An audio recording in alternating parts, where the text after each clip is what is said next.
అందరికీ నమస్కారం అండి. అందరూ బాగున్నారండి. ఈరోజు డిసెంబర్ 31వ తారీఖు అండి. ఇంకా ఒక్కరోజు మిగిలింది. ఒక పగలు ఒక రాత్రి మనం గడిపితే రేపు ఉదయం మనం నూతన సంవత్సరంలోనికి అడుగుపెట్టబోతున్నాం. మీరందరూ బాగున్నారని అనుకుంటున్నాను. గత 3 మెసేజ్లు మీరు విని ఉన్నారని నేను అనుకుంటున్నాను. నూతన సంవత్సరం ఇంకా దగ్గరకు వచ్చేసింది కదండి. మనకి దగ్గరకు వచ్చే కొలది మనలో నిరీక్షణతో పాటు భయం కూడా మొదలైంది కదా. దేవుడు చేస్తాడా, మనం ఇప్పటి వరకు పొందుకున్న వాగ్దానాలు, మనం ఇప్పటి వరకు పడిన సిద్ధపాటు బట్టి మనం దేవుని కార్యాలను చూస్తామా లేదా అని భయం కూడా మొదలైంది కదా.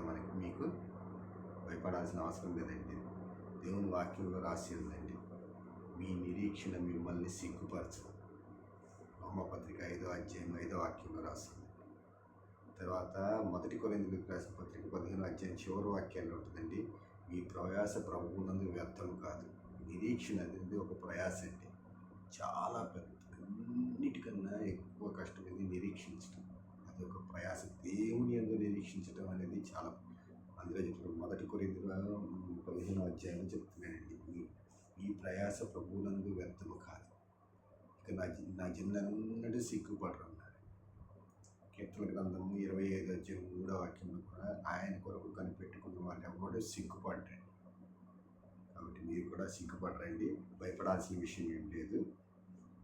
రేపటి రోజు న్యూ ఇయర్లోనికి ప్రవేశించబోతున్నాం కాబట్టి రేపటి రోజు దేవుడు చేయబోయే అద్భుతమైన కార్యములు అంటే ఇప్పటి వరకు మనము చాలా వాగ్దానాలు విన్నాము, చాలా కార్యాలు దేవుడు ఏం చేయబోతున్నాడు విన్నాము, అన్నీ మనం తెలుసుకున్నాము. ఇవన్నీ మీరు రాసుకోవాలండి. ఇర్మియా గ్రంథము 30వ అధ్యాయము ఏవైతే ఉన్నాయో 30వ అధ్యాయము 1, 2, 3 వాక్యాలు కలిసి ఉంటాయండి. 3వ వాక్యంలో చివరి భాగంలో చూడండి, కావున నేను నీతో చెప్పిన మాటలన్నింటినీ ఒక పుస్తకంలో రాసి ఉంచుకోను. అంటే ఈ 4వ ప్రసంగం అండి. ఈ 4 ప్రసంగాల్లో దేవుడు చెప్పిన ప్రతి మాటని మీరు ఒక పుస్తకంలో రాసి పెట్టుకొని ఉంచుకోండి. ఎందుకంటే రేపటి రోజు దేవుడు ఇందులో వచ్చే ఒక్కొక్క కార్యం చేయబోతున్నప్పుడు మీరు టిక్ పెట్టుకోవటానికి మళ్ళీ మర్చిపోతారు. కాబట్టి మీరు ఒక పుస్తకంలో రాసి పెట్టుకుని ఇర్మియా గ్రంథం 30వ అధ్యాయం 3వ వాక్యంలో చివరి భాగంలో రాస్తుంది. కంపల్సరీగా రాసుకొని పెట్టుకుని ఈరోజు చెప్పబోయేది కూడా మళ్ళీ ముందు ఈరోజు రాత్రి కూడా కుదిరితే నేను ఒక మెసేజ్ పెడతానండి, అప్లోడ్ చేస్తాను. అది కూడా మీరు చూసి అందులో కూడా రాసుకుంటే రేపటి రోజు నుంచి మీరు దేవుడు చేయబోయే కార్యాలను కౌంట్ చేసుకోవచ్చు. మరి రేపటి రోజు న్యూ ఇయర్ కదండి. రేపటి రోజు దేవుడు చేయబోయే కార్యములను మనం లేఖనాల ద్వారా తెలుసుకుందాం. లేఖనాలు చదువుకుందామండి. 2వ రాజుల గ్రంథము 7వ అధ్యాయము 1వ వాక్యం చదువుకుందామండి. అప్పుడు ఎలీషా రాజుతో ఇట్లనెను, యెహోవా మాట ఆలకించు. యెహోవా సెలవిచ్చినదేమనగా, రేపు ఈ వేళకు షోమ్రోను ద్వారమందు రూపాయి 1ంటికి 1 మానిక సన్నని పిండియు, రూపాయి 1ంటికి 2 మానికల యవలును అమ్మబడును. ఇక్కడ ఏమంటున్నాడండి ఎలీషా రాజుతో, యెహోవా మాట ఆలకింపు. యెహోవా సెలవిచ్చినది ఏమనగా, రేపు ఈ వేళకు షోమ్రోను ద్వారమందు రూపాయి 1ంటికి 1 మానిక సన్నని పిండియు, రూపాయి 1ంటికి 2 మానికల యవలును అమ్మబడు. దేవుడు ఇజ్రాయేల్ రాజుకి ఈ మాట చెప్పే సమయానికి షోమ్రోన్లో పరిస్థితి ఎట్లా ఉందంటే మనము 6వ అధ్యాయం 2వ రాజుల గ్రంథము 6వ అధ్యాయము 25వ వాక్యం చదువుదండి ఫస్ట్, తర్వాత 25వ వాక్యం. అప్పుడు షోమ్రోనులో గొప్ప క్షామము కలిగి ఉండగా, గొప్ప క్షామం ఉందండి. ఈ వాక్యం రేపటి రోజు ఈ వేళకి షోమ్రోను ద్వారమందు రూపాయి 1ంటికి 1 మానిక సన్నని పిండి, రూపాయి 1ంటికి 2 మానికల యవలను అమ్మబడును అని చెప్పే సమయానికి ఆ రోజుకి అక్కడే షోమ్రోన్లో పరిస్థితి ఎట్లా ఉందంటే, షోమ్రోన్లో గొప్ప క్షామం కలిగి ఉండగా, క్షామం అంటే కరువు అండి, గొప్ప కరువు కలిగి ఉంది. గొప్ప కరువు అంటే తెలుసు కదా మనకి ఎట్లా ఉంటుందో. నిత్యావసర వస్తువుల ధరలు ఆకాశానికి అంటుకుంటాయి. సామాన్యులకి నిత్యావసర వస్తువుల ధరలు అందుబాటులో ఉండవండి, వాళ్ళు కొనుక్కోలేరు. అందుకని వాళ్ళు కరువుతో మగ్గి చనిపోవాల్సిన అవసరం వస్తుంది. ఇంకా అక్కడ కరువు ఉంది. ఆ కరువు ఎట్లా ఉందో మనం చూద్దామండి. గాడిద యొక్క తల 80 రూపాయలకును, అరపావు పావురపు రెట్ట 5 రూపాయలకును అమ్మబడెను. వారు అంత కఠినంగా ముట్టడి వేసింది. అంటే ఆ కరువు పరిస్థితి ఎట్లా ఉందంటే, నిత్యావసరం ముందే చెప్పుకున్నాం కానీ, నిత్యావసర వస్తువుల ధరలు, బియ్యం కానీ మనకు రోజు కావాల్సిన నిత్యావసర వస్తువుల ధరలు ఆకాశాన్ని అంటుకున్నాయండి. అవి కొనలేని పరిస్థితిలో ఉన్నాయండి. సామాన్యులకు అందలేని పరిస్థితిలో ఉన్నాయి. సామాన్యులు కొనుక్కొని తినే పరిస్థితిలో దొరకట్లేదండి. ఇంకా ఏ విధంగా నిత్యావసర వస్తువులు ఆకాశాన్ని కట్టుకొని ఇంకా ఏ విధంగా ఉన్నదో చూద్దామండి. 6వ అధ్యాయం 26వ. అంతటా ఇజ్రాయిల్ రాజు పట్టణపు ప్రాకారం మీద సంచారం చేయగా ఒక స్త్రీ రాజును చూచి, రాజు అయిన నా ఏలినవాడా, నాకు సహాయం చేయమని కేకలు వేయుట విని, అప్పుడు ఒక స్త్రీ రాజు దగ్గరికి వెళ్ళి, రాజువైన నా ఏలినవాడా, నాకు సహాయం చేయమని అడుగుతుంది. సహాయం చేయమని అడుగుతుంది. ఎందుకు అడుగుతుందంటే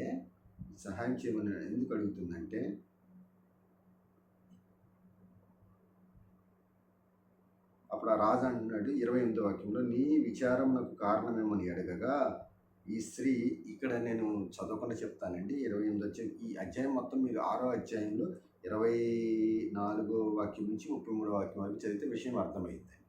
ఏంటంటే ఆ స్త్రీ, రాజు అడిగాడు ఆ స్త్రీని, నీకేం కష్టం వచ్చిందమ్మా అంటే, ఆ స్త్రీ అంటుంది, అయ్యా, నేను నా పొరుగుంటి ఇంకొక స్త్రీ ఒక నిబంధన చేసుకున్నాము. క్షామం, కరువు విపరీతంగా ఉండటం వల్ల, నిత్యావసర వస్తువులు దొరక్కపోవటం వల్ల ఆకలితో ఉండగా మేము నేను నా బిడ్డని ఈరోజు వండుకొని మన ఇద్దరం తిందాం, రేపటి రోజు నీ బిడ్డనే వండుకొని తిందామని చెప్పి ఒక నిబంధన చేసుకున్నాం. నిన్నటి రోజు మేము మా బిడ్డని చంపేసి మేము వండుకొని తినేసాము. ఈరోజు ఆ బిడ్డని ఇవ్వమంటే ఆ బిడ్డ ఇవ్వట్లేదు, ఆ బిడ్డని ఇవ్వటానికి నిరాకరిస్తుంది. ఈ విషయంలో మీరు సహాయం చేయండి రాజా అని రాజు దగ్గరికి వచ్చారు. అంటే బిడ్డల్ని చంపుకొని తినే పరిస్థితిలో అక్కడ కరువు ఉందండి. నిత్యావసర వస్తువులు దొరకట్లేదు, నిత్యావసర వస్తువుల ధరలు ఆకాశాన్ని అంటుకుంటున్నాయి. ఆ పరిస్థితిలో కరువు ఆ పరిస్థితిలో ఉందండి. అప్పుడు రాజు అంటాడు ఆ స్త్రీతో, అంతటా ఇజ్రాయిల్ 26వ వాక్యం అండి, 6వ అధ్యాయం 2 రాజులు 6వ అధ్యాయం 26వ వాక్యం. అంతటా ఇజ్రాయిల్ రాజు పట్టణపు ప్రాకారం మీద సంచారం చేయగా ఒక స్త్రీ రాజును చూచి, రాజువైన నా ఏలినవాడా, సహాయం చేయమని కేకలు వేయటం విని ఆ రాజు అడుగుతుంది సహాయం చేయమని. అప్పుడు ఆ రాజు అంటున్నాడు, యెహోవా నీకు సహాయం చేయనది నేనెక్కడి నుండి నీకు సహాయం చేయను? కళ్ళెములో నుండి అయినను ద్రాక్ష గానుగులలో నుండి దేనినైనా ఇచ్చి సహాయం చేయి వల్లపడదని చెప్పాను. రాజును సహాయం చేయమని ఆ స్త్రీ అడిగితే, ఈ దేవుడు సహాయం చేయకుండా నేను ఏమి సహాయం చేయలేనమ్మా. కళ్ళెములో కానీ ద్రాక్ష గానుగుల్లో నుంచి ద్రాక్ష రసం ఇవ్వటం వల్లపడదు, ఎందుకంటే కరువు ఉంది, ఏమి దొరకట్లేదని రాజు మిక్కిలి దుఃఖంతో, నా ప్రజల అవసరాలను నేను తీర్చలేకపోతున్నాను మిక్కిలి దుఃఖంతో గోనె పట్ట కట్టుకుని ఏడుస్తున్నాడండి. అక్కడ షోమ్రోన్లో అదండి ఆ రోజు పరిస్థితి. అంటే ఈరోజు నీ పరిస్థితి డిసెంబర్ 31వ తారీఖు, ఈరోజు నీ పరిస్థితి ఇదే అయి ఉండొచ్చండి. కరువుతో, తినటానికి తిండి లేకుండా, ఏం చేయాలో పాల్పొందిన పరిస్థితుల్లో, నిత్యావసర వస్తువుల ధరలు కొనుక్కోవడానికి డబ్బులు లేక, అప్పులు తీర్చలేక, రోగంతో బాధపడుతున్నాం మేము. ఇదే పరిస్థితి నీకు ఉంటుంది. నువ్వు నూతన సంవత్సరం కోసం ఎన్నో ఆశలతో ఎదురు చూస్తూ ఉండుంటావు. దానికి దేవుడు చెప్తున్నాడు, 7వ అధ్యాయం 1వ వాక్యం చెప్తున్నాడండి. 2వ రాజుల గ్రంథం 7వ అధ్యాయం మనం చదువుకున్నాం కదా. అప్పుడు ఎలీషా రాజుతో ఇట్లనే, యెహోవా మాట ఆలకించు. యెహోవా సెలవిచ్చినది, మనకు దేవుడే మీతో మాట్లాడుతుంది. దేవుని మాట ఆలకించి శ్రద్ధగా వినండి. రేపు ఈ వేళకు అంటే జనవరి 1వ తారీఖు నూతన సంవత్సరంలో మొదటి దినం రేపు ఈ వేళకు షోమ్రోను ద్వారమందు రూపాయి ఒకటింటికి ఒక మానిక సన్నిపిండి రూపాయి ఒకటింటికి 2 మానికలు ఎవరినో అమ్మబడు. నిత్యావసర వస్తువుల ధరలు దిగిపోతాయి, అంటే అందరికీ అందుబాటులో ఉంటాయి. ఈ కరువు ఆ దేశంలో ఉన్న కరువు అందరికీ కరువు తీరిపోయి అందరికీ అందుబాటులోకి వచ్చి అందరూ సమృద్ధిలోకి పోతుంటారు. అందరికీ అన్ని అవసరాలు తీరుతాయి అని చెప్తున్నాడండి. రేపు ఈరోజు పరిస్థితి ఎట్లా ఉంది, రేపు దేవుడు చెప్తుంది. దేవుడు చెప్పే మాటలు అట్లాగే ఉంటాయి. మీకు నమ్మటానికి మనసు అంగీకరించట్లేదు కదా. ఆ తర్వాత వాక్యం చదువుతామండి. 2 రాజుల గ్రంథం 7:2. అందుకు ఎవని చేతి మీద రాజు ఆనుకొని ఉండెనో ఆ అధిపతి యెహోవా ఆకాశమందు కిటికీలు తెరిచినను అలాగూ జరుగునా అని దైవజనునికి ప్రత్యుత్తరమేగా అతడు నీవు కన్నులారా దాన్ని చూచెదవు కానీ దానిని తినకుండు అని అతనితో చెప్పాడు. అందులో ఒకడు ఉన్నాడని అలాంటి వాళ్ళు ఒకడున్నారు. అనుమానం. నమ్ముట నీ వలన అయితే నమ్మువానికి సమస్తము సాధ్యం. నీవు నమ్ముని ఎడల దేవుని మహిమ చూస్తావు. ఈ 2 వాక్యాలు నమ్ముట నీ వలన అయితే, నేను ఈరోజు చెప్పేది నమ్ముట నీ వలన అయితే నమ్మువానికి సమస్తము సాధ్యమే. నీవు నమ్మిన ఎడల దేవుని మహిమను రేపు చూస్తారండి. మీరు నమ్మిన ఎడల దేవుని మహిమ చూస్తారండి. 2 వాక్యాలు ఉన్నాయండి మనకి. అది నమ్ముట నీ వలన అయితే నమ్మువానికి సమస్తము సాధ్యం అనేది మార్కు సువార్త 9:23 వాక్యంలో రాస్తుందండి.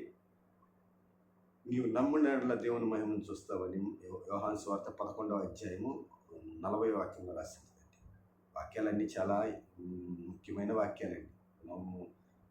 యెహోవా ధర్మశాస్త్రం నందు ఆనందించి దివారాత్రులు దాన్ని గానించిన ఎడల అతడు నీటి కాలంలో ఓరను నాటబడిన వాడై ఆక్కువాడక తన కాలమందు ఫలమిచ్చి చెట్టు వలె ఉంటున్నాడు. ఎప్పుడు ఫలమిస్తూ చెట్టు వలె యెహోవా ధర్మశాస్త్రం దివారాత్రులు ధ్యానించిన ఎడల. సరేనండి, ఇక్కడికి మనం వద్దాము. ఒక అధిపతి ఉన్నాడు, అతడు అపనమ్మకస్తుడు. యెహోవా ఆకాశపు కిటికీలు తెరిచి ఆశీర్వాదము కుమ్మరించినా కూడా అది జరగదని చెప్తున్నాడండి. అది జరగదు. అప్పుడు ఆ దైవజనుడు ఏమంటున్నాడంటే, నీవు కన్నులారా దాన్ని చూచుతావు కానీ దాన్ని తినకూడదు అని అతనితో చెప్పు. నువ్వు కన్నులారా చూస్తావు, దీన్ని అందరూ తింటాం చూస్తావు కానీ నువ్వు నమ్మట్లేదు కాబట్టి నువ్వు దాన్ని తినవు. దేవుడు ఆశీర్వాదం మనకి ఇస్తుంది అనుభవించడానికి అండి, అనుమానించడానికి కాదు. అర్థమైందండి. ఆ తర్వాత మనకి ఏమవుతుందంటే 7వ అధ్యాయము, అంటే ఇప్పుడు దేవుడు చెప్పింది జరిగిందా లేదా అనేది, ఎట్లా జరిగింది అనేది నేను ఇప్పుడు వివరించడానికి లేనండి. అది మీరు 2వ రాజుల గ్రంథం 6వ అధ్యాయం 24 నుంచి 7వ అధ్యాయం వరకు మొత్తం చదువుకుంటే మీకు అర్థమైంది. కానీ జరిగింది. ఇప్పుడు మనం 2వ రాజుల గ్రంథము 7వ అధ్యాయం 16వ వాక్యం చదువుతామండి. 16వ వాక్యం. జనులు బయలుదేరి సిరియను దండుపేట దోచుకుంది. కాబట్టి యెహోవా మాట చొప్పున రూపాయి ఒకటింటికి ఒక మానిక సన్నని పిండి 2 మానికలు ఎవరు అమ్మబడెను. అంటే యెహోవా మాట చొప్పున జనవరి 1వ తారీఖు అంటే కరువు పోయి అది సమృద్ధిలోకి నడిచింది. ఆ దేశం షోమ్రోను పట్టణం మొత్తం. అంటే ఒక్క రోజులో, రేపటి రోజు మీ జీవితంలో జరగబోయే కార్యం చెప్తాం. మీకున్న కరువు సమస్య మొత్తం తిరిగిపోతుంది. సమృద్ధిలోకి నడిపించిపోతున్నాడు దేవుడు. అర్థమైందండి. అది 16వ వాక్యం మళ్ళీ చదువుకున్నాం. జనులు బయలుదేరి సిరియను దండుపేటను దోచుకుని, కాబట్టి యెహోవా మాట చొప్పున రూపాయి ఒకటింటికి ఒక మానిక సన్నని పిండి 2 మానికల ఎవలలు అమ్మబడి. ఇప్పుడు నమ్మలేదు కదండి ఒక అధిపతి, ఆయన పరిస్థితి ఏమైందో చూద్దాం. 17వ వాక్యం చదువుతాను. 17వ వాక్యం.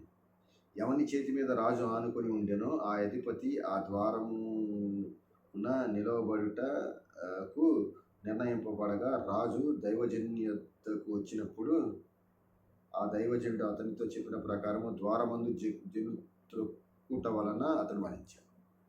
ఇప్పుడు నిత్యావసర ధరలు చాలా అందరికి అందుబాటులోకి వచ్చినాయండి. ఒకేసారి చాలా రోజుల నుంచి కరువు ఉంది కదా, అందరూ జనం ఒకేసారి కొనటానికి వచ్చేటప్పుడు ఆ తొక్కిసలాట్లో ఆ అధిపతి చనిపోయాడు అనమాట. అది విషయం. దేవుడు ఏమన్నాడు, ఆ అధిపతి ఏమన్నాడు, నువ్వు చూస్తావు కానీ కళ్ళారా నువ్వు దాన్ని అనుభవించమన్నాడు, నువ్వు తినవన్నాడు. అదేవిధంగా దేవుడు ఏది చెప్తే అది జరిగిద్దండి. ఈరోజు దేవుడు చెప్తున్నాడు, మీ కరువు, మీ క్షామం, కరువు మీ జీవితంలో ఈ రోజున కరువు రేపు ఉండదు. రేపు సమృద్ధిలోకి దేవుడు నడిపించు. అది ఎట్లా జరుగుతుందా అనేది నువ్వు కన్నులారా చూస్తావు. మీకు అర్థం కాదు కానీ మీరు కన్నులారా చూస్తారండి. అది మీరు మిమ్మల్ని కరువులో నుంచి రేపటి రోజు దేవుడు సమృద్ధిలోనికి నడిపించబోతున్నాడు. జనవరి 1వ తారీఖు మీరు సమృద్ధిలోనికి నడవబోతున్నారు. రెండో విషయం ఏంటంటే అండి, యెహోషువ గ్రంథము 3వ అధ్యాయము 5వ వాక్యం. యెహోషువ గ్రంథము 3వ అధ్యాయము 5వ వాక్యం చదువుతున్నాం.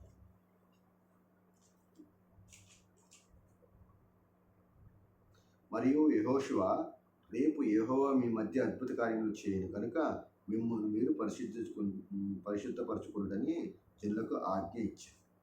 రేపటి రోజు ఇది ఇక్కడ ఏం రాసిందండి, మరియు యెహోషువ, రేపు యెహోవా మీ మధ్య అద్భుత కార్యములు చేయును కనుక మిమ్మల్ని మీరు పరిశుద్ధపరచుకుంటారు.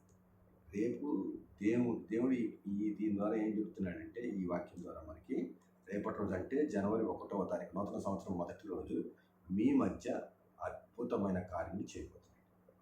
దేవుడు చేస్తున్న వాగ్దానం అండి. రేపు మీకు మీ మధ్య అద్భుతమైన కార్యం చేయబోతున్నాడు అండి దేవుడు. ఆ అద్భుతమైన కార్యములు ఎలా ఉండబోతున్నాయి అంటే నిర్గమకాండము 34వ అధ్యాయము 10వ వాక్యంలోకి వెళ్దామండి. అవి ఎట్లా ఉండబోతున్నాయి అంటే, భూమి మీద చెప్తాను. ఆ వాక్యం చదివితే మీకు క్లియర్గా అర్థమైంది. వివరించడం కన్నా 34వ అధ్యాయం 10వ వాక్యం అండి. అందుకు ఆయన, ఇదిగో నేను ఒక నిబంధన చేయుచున్నాను, భూమి మీద ఎక్కడనైనాను ఏ జనములోనైనాను చేయబడని అద్భుతములు నీ ప్రజల ఎదుట చేసేదను. నీవు ఏ ప్రజల నడుమనున్నావో ఆ ప్రజలందరూ యెహోవా కార్యములు చూచెదరు. చెప్పాను కదండి, అద్భుతమైన కార్యం, గొప్ప కార్యం చేస్తాడు. యెహోషువ గ్రంథం 3వ అధ్యాయం 5వ వాక్యంలో గొప్ప కార్యం, అద్భుతమైన కార్యం చేయబోతున్నాడు. మనం చదివాం కదండి. అది ఏ విధంగా ఉంటుందంటే, భూమి మీద ఎక్కడ ఎవరు ఏ జనుల మధ్య జరగని అద్భుతం మీ మధ్య చేస్తారండి. ఏ జనుల మధ్య ఉంటున్నావో వాళ్ళందరూ చూస్తారండి. వాళ్ళందరూ చూస్తారు. క్లియర్గా రాసింది. మీరు ఈ రెఫరెన్స్లన్నీ రాసుకొని వాక్యం చదువుకుంటూ మీరు ప్రసంగింటే చాలా స్పష్టంగా మీకు అర్థమైంది. భూమి మీద ఎవరి మధ్య ఏ జనుల మధ్య ఎవరు చేయని అద్భుతములు చేస్తారు. అటువంటి అద్భుతం చేయబోతున్నాడు. ఇంకేంటంటే, యోబు గ్రంథం 5వ అధ్యాయం 9వ వాక్యం చదువుతున్నామండి.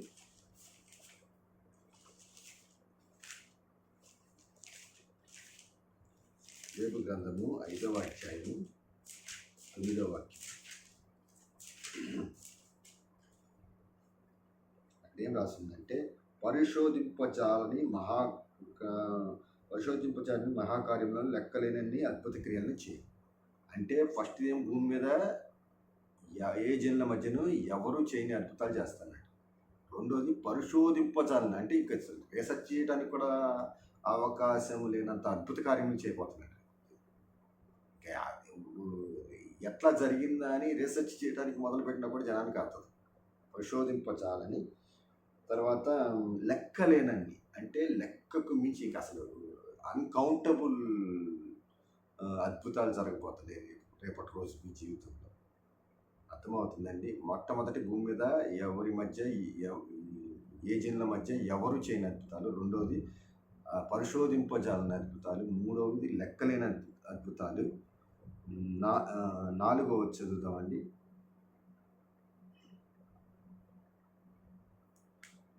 యోబు గ్రంథం 37వ అధ్యాయము 5వ వాక్యం అండి.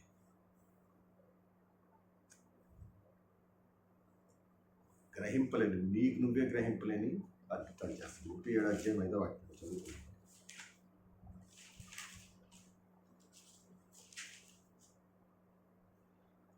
దేవుడు ఆశ్చర్యముగా ఉరుముధ్వని చేయును, మనము గ్రహింపలేని గొప్ప కార్యం. మనము కూడా గ్రహించలేము. మనం కూడా గ్రహించి ఇంతటి అద్భుతం జరిగిద్దని మనం కూడా గ్రహించలేని అద్భుతమైన కార్యములు రేపు దేవుడు మీ మధ్య చేయబోతున్నాడండి. కరువు తీసేయబోతున్నాడు రేపు రోజు సమృద్ధిలో. రెండవది, మీ మధ్య అద్భుతమైన కార్యము దేవుడు చేయబోతున్నాడు. మూడవదిగా మనము 1 సమూయేలు గ్రంథము 11వ అధ్యాయము 9వ వాక్యం చదువుతాం. 1 సమూయేలు గ్రంథం 11వ అధ్యాయం 9వ వాక్యం.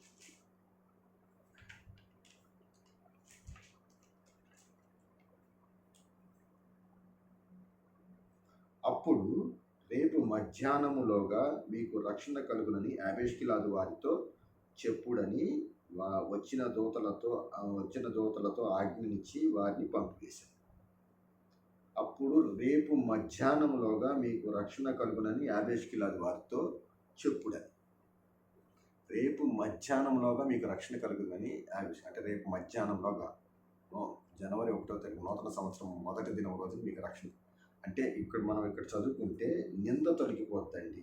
11వ అధ్యాయము 2వ వాక్యంలో ఇజ్రాయిల్ మీద అంటే నీ మీద ఉన్న నింద రేపు మధ్యాహ్నానికల్లా దేవుడు తొలగించబోతుంది. జనవరి 1వ తారీఖు నూతన సంవత్సరం మొదటి దినంలో నీ మీద ఉన్న నింద దేవుడు తొలగించబోతున్నాడు. ఈ వాక్యం ద్వారా మొదటి సమూయేలు గ్రంథము 11వ అధ్యాయము 9వ వాక్యం ద్వారా మీ నింద తొలగించబోతున్నాడండి.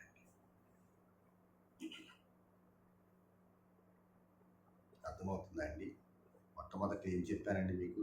మిమ్మల్ని కరువులో నుంచి సమృద్ధిలోకి నడిపించబోతున్నాడు. రెండవది ఏం చెప్పానండి నేను మీకు? మీ మధ్య అద్భుతమైన కార్యం చేయబోతున్నాడు. అవి ఏ విధంగా ఉంటాయో కూడా చెప్పాను. మూడవది ఏం చేయబోతున్నాడండి? మీ నింద నిరేపడలో తొలగించబోతున్నాడు. ఇప్పుడు నాలుగోది కూడా చూసుకుందామండి. నిర్గమకాండము 17వ అధ్యాయము 9వ వాక్యం.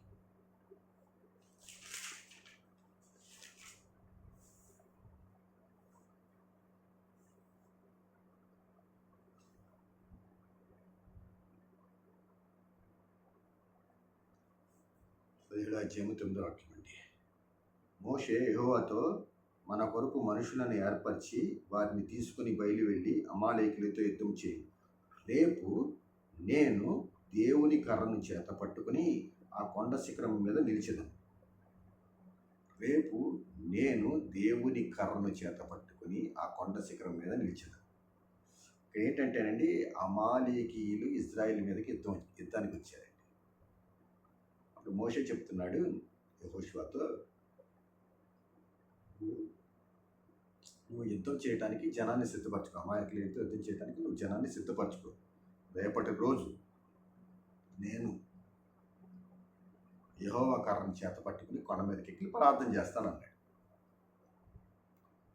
అప్పుడు వీళ్ళు అక్కడ ఏం జరిగిందంటే, యెహోషువ మోషే ఉదయకాల సమయంలో కర్ర పట్టుకొని కొండ దగ్గరికి వెళ్ళి ఊరు అహరోనుతో కలిసి ముగ్గురితో కలిసి వెళ్ళి కొండ మీద ప్రార్థన చేయి మొదలుపెట్టాడు.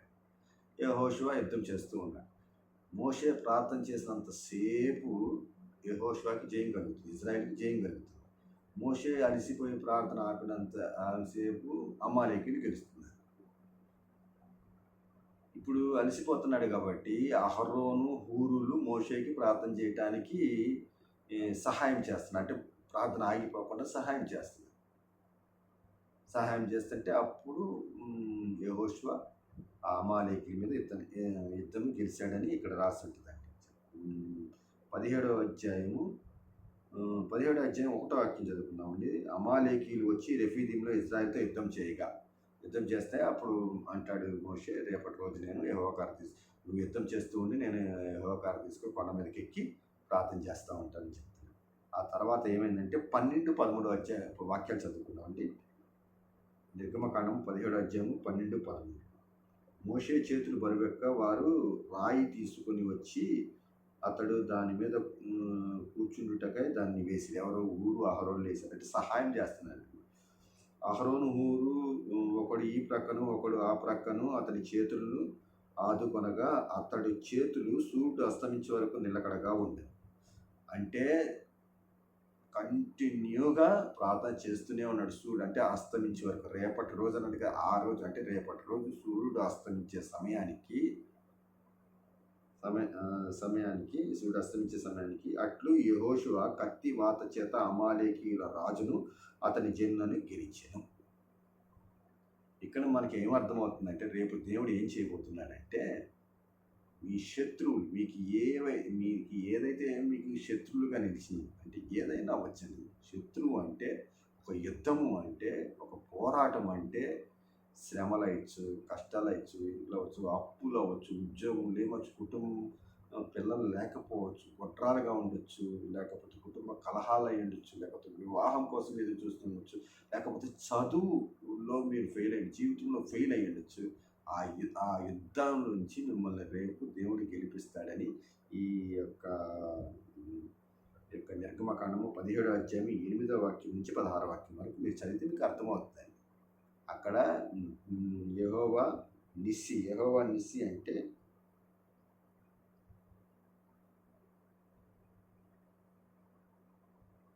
దేవుడికి యెహోవా నిస్సి అని పేరు పెట్టాడు. యెహోవా నిస్సి అంటే ధ్వజం, అంటే మీకు ఒక ధ్వజంగా దేవుడు రేపటి నుంచి ఉండబోతున్నాడు. ఇప్పటివరకు మనం ఏం చెప్పుకున్నామండి? క్షామంలోంచి కరువులోంచి సమృద్ధిలోనికి నడిపించబోతున్నాడు. గొప్ప కార్యాలు చేయబోతున్నాడండి దేవుడు రేపటి రోజు. అది ఏ విధంగా ఉండబోతుంది, ఆ గొప్ప కార్యం ఏ విధంగా ఉండబోతుంది మనం వివరించుకున్నామండి. 3వది మీ నిందను తొలగించబోతున్నాడండి. 4వది మీకు విజయాన్ని, ఏ యుద్ధం అయితే చేస్తున్నారు, ఎట్లాంటి పరిస్థితిలో ఉండి యుద్ధం చేస్తున్నారో అనేక సంవత్సరాలుగా ఆ యుద్ధంలో నుంచి మీకు జయాన్ని దయచేయబోతున్నాడు. అర్థమైందండి. ఇంకొకటి చదువుకొని మనము ఈ ప్రసంగం ముగించుకున్నామండి. 2వ రాజుల గ్రంథం 3వ అధ్యాయంలోకి వెళ్దాం. 2వ రాజుల గ్రంథం 3వ అధ్యాయం.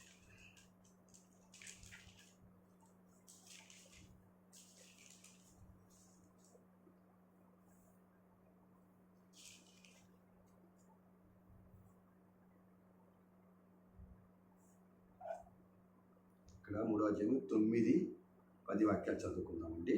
ఇజ్రాయేలు రాజును, యూదా రాజును, ఏదోము రాజును బయలుదేరి 7 దినములు చుట్టూ తిరిగిన తరువాత వారితో కూడనున్న దండువారికిని పశువులకును నీళ్లు లేకపోయింది. ఇజ్రాయేలు రాజు కటకట 3 రాజులమైన మనను మోయాబీల చేతికి అప్పగింపవాలని యెహోవా మనలను పిలిచిననగా.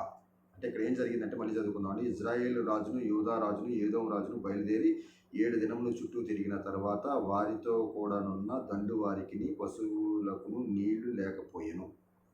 ఇజ్రాయేలు రాజు కటకట 3 రాజులమైన మనను మోయాబుల చేతికి అప్పగించవాలని యెహోవా మనల్ని పిలిచిననగా. ఇక్కడ ఏమైందంటేనండి, ఇజ్రాయేల్ రాజు, యూదా రాజు, ఏదోము రాజు 3 యుద్ధానికి వెళ్ళారండి. యుద్ధానికంటే మోయాబు రాజు అయిన మేషా అనే ఆయన యుద్ధానికి వస్తే వీళ్ళు 3 కలిసి ఆయన మధ్య యుద్ధానికి వెళ్ళారు. వీళ్ళు యుద్ధానికి వెళ్ళేటప్పుడు తెలిసిందే కదండి మనకి, అన్నీ తీసుకుని వెళ్తారు తినటానికి, అన్నీ ప్రతిదీ తీసుకెళ్తే యుద్ధం ఎన్ని రోజులు జరిగితే తెలియదు కాబట్టి తినటానికి అన్నీ తీసుకుని వెళ్తారు. వీళ్ళు 7 రోజులు యుద్ధం చేసిన తర్వాత, 7 రోజులు తిరిగిన తర్వాత వీళ్ళు తీసుకెళ్ళి అయిపోయినాయి. అంటే ఇక్కడ మీ పరిస్థితి కూడా ఇప్పటి వరకు మీ చేతిలో ఉన్న దాన్ని బట్టి మీ అవసరాలు గడిచి ఏదో విధంగా చూసుకొని ఖర్చు పెట్టుకుంటూ ఇంకా అయిపోయినాయి. ఇంకా తినడానికి ఏమీ లేవు, ఏమీ లేని పరిస్థితిలో మీరు ఈరోజు ఉన్నారు. ఇప్పటి వరకు ఉన్నాయి ఖర్చు పెట్టుకుని తింటూ ఏదో కొంచెం ఖర్చు పెట్టుకుని ఈ రోజులే, అంటే ఇప్పుడు వాళ్ళు తెచ్చుకుని అన్నీ 7 రోజులు తిన్న తర్వాత అయిపోయి, అప్పుడు ఏమవుతుంది? ఇంకా రేపటి నుంచి కటకట మేము ఇంకా చచ్చిపోబోతున్నాము, మా పరిస్థితి ఇంక ఇలా ఉండబోతుంది, రేపటి నుంచి ఏం తినాలనే ఆలోచన మీరు ఉన్నారు.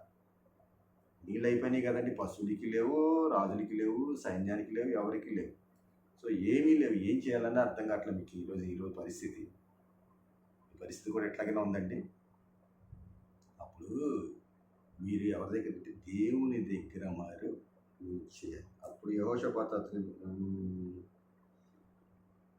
అప్పుడు 3వ అధ్యాయము 10వ వాక్యము చదువుదామండి. యూదా రాజు అంటాడు, మనం దేవుని దగ్గర విచారణ చేద్దామండి. దేవుని దగ్గర విచారణ చేయటకు యెహోవా ప్రవక్తలు ఎవడన్నా ఇక్కడ ఉన్నాడా అని అడుగుతాడు. అంటే మనం ఈ టైంలో మనకున్న ఈ పరిస్థితుల్లో ఇప్పుడు దాకా మనం ఏదో విధంగా మన చేతిలో ఉన్న తింటూ గడుపుతూ ఉంటే ఇప్పుడు అంతా అయిపోయిన తర్వాత మనం ఏం చేయాలంటే, మీరు ఈరోజు ఏం చేయాలంటే, ఆ పరిస్థితుల్లో ఉంటే దేవుని దగ్గర విచారణ చేయడానికి వెళ్ళాలి. దేవుని దగ్గరికి విచారణ చేయడానికి మీరు వెళ్ళినప్పుడు దేవుడు ఏం చెప్పాడో తెలుసండి.